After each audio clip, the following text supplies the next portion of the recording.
자, 지금은 기도로 예배를 준비하는 시간입니다. 아직 비규칙 예배이고요. 날씨 예배 일주일 시간에 따라 일주일 예배 시간이 매일 달리 정해집니다. 이 모델이 좀 바뀌었네요. 하여튼 나중에 알려드리겠습니다. 누구를 기준으로 모델을 세웠는지 그것은 나중에 제가 알려드리겠습니다. 일주일 예배 시작 원리 나중에 한번 더 보시고요. 일주일 예배 시작 기도를 합니다. 하나님 아버지, 어제도 지켜주시고 오늘 주신 하나님께 또한 감사하며 오늘 일주일 예배를 통해 하나님의 은혜를 주시옵고 함께 하셔 지켜주시옵소서. 첫 하루의 가장 빠른 시간을 주님께 드리오니 가장 좋은 것으로 우리의 삶을 주님으로 오는 전하는 것으로 가장 먼저 우리의 삶의 모든 것을 채워 하나님께만 영광 돌리게 하여 주시옵소서. 우리 주 예수 그리스도의 이름으로 기도합니다. 아멘. 오늘 성경 말씀은 디다케서 7장입니다. 7장에 있는 내용 중 하나죠. 세례에 관하여는 이렇게 세례를 베풀라. 먼저 이 모든 것을 말한 후에 아버지와 아들과 성령의 이름으로 생수로 세례를 베풀라. 그러나 생수가 없으면 다른 물로 침례를 받으십시오. 찬물에서 할 수 없다면 따뜻한 물에서 하십시오. 그러나 둘 다 없으면 아버지와 아들과 성령의 이름으로 머리에 물을 3번 부으라.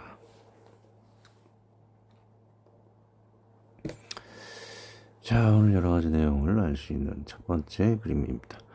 외경 디다케서 7장이 생수 침례 이것을 인정하고, 그리고 교회 내에서 세례터겠죠. 세례터에서 침례를 하게 되고, 세 번째는 교회 내 머리에 물을 3번 묻히는 또 뭘 붓는 살수례를 다 인정하는 것을 볼 수가 있습니다. 이 세 가지를 다 성경에서는 인정을 하고 있기 때문에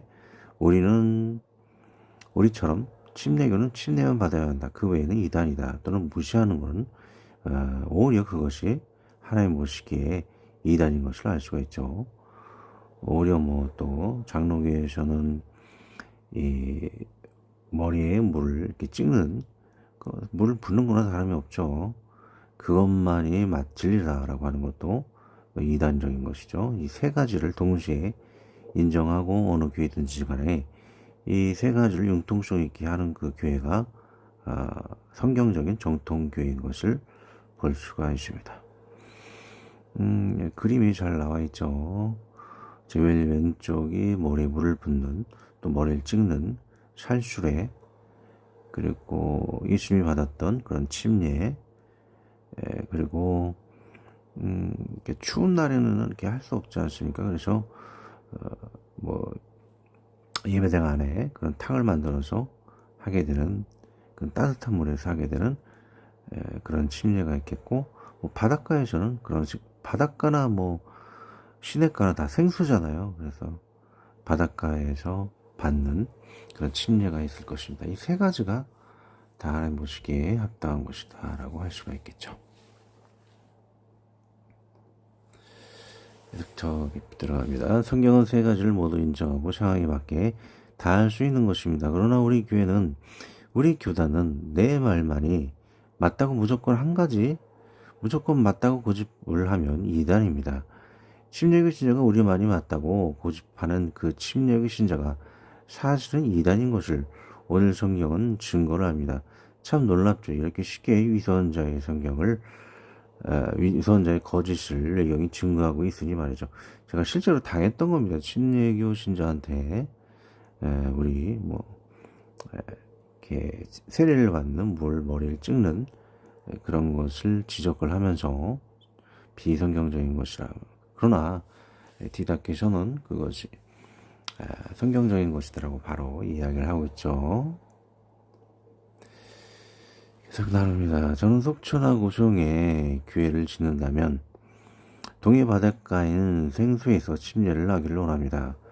겨울에는 강대시장 앞에 작은 침례터 안에 들어가 하기도 쉽고, 원하는 분에 따라서는 살수레로 약식도 하고 싶습니다. 살수레는 아무래도 약식주의자나 간편주의자겠죠. 뇌학자들에 해당이 되겠지요. 편견이 사로잡혀 한 가지만 고집하고 싶지는 않습니다. 아프리카의 어느 선교사가 아프리카에 물이 없어 똥이 차는 웅덩이가 있는데 자기는 침례교라 그거 제조하는 것은 적절치 않습니다.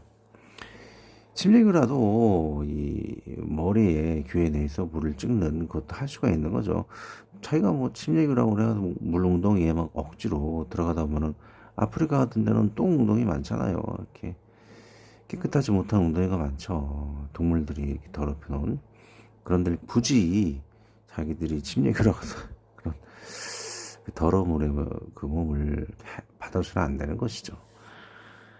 예, 장로교처럼 그냥 교회 내에서 이렇게 해도 되는데 융통성이 없는 행동이라고 할 수 있을 것이고, 그리고 침례교라도 성경대로 깨끗하게 살수를 교회 내에서 하면 됩니다.